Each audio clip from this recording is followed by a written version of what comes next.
The United States and Iran are reportedly nearing a significant understanding, though not a formal agreement. Sources like Axios and the New York Times, citing unnamed officials, indicate both nations are working towards a set of what they call de-escalation steps or understandings. This isn't a grand, publicly signed document, but rather a series of mutual commitments designed to cool down long-standing tensions. It's crucial to understand that neither side is using the term deal officially, highlighting the delicate nature of these ongoing discussions. Central to these discussions is Iran's nuclear program. Iran would commit to a specific limitation, not enriching uranium above 60% purity. Let's break down what enriching uranium means. It's a process where natural uranium is refined to increase the concentration of the fissile isotope, uranium-235, which can be used to generate energy or, at higher purities, build weapons. Think of it like purifying metal, you're making it more concentrated.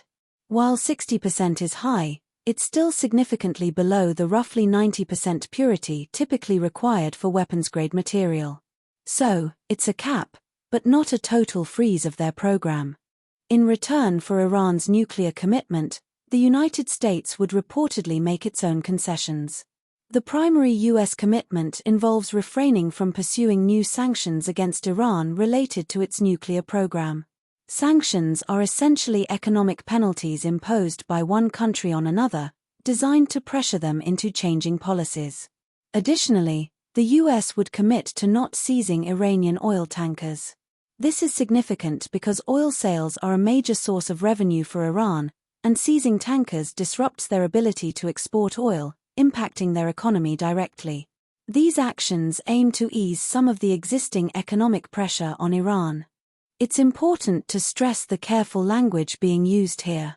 Both the US and Iran are deliberately avoiding the term formal deal.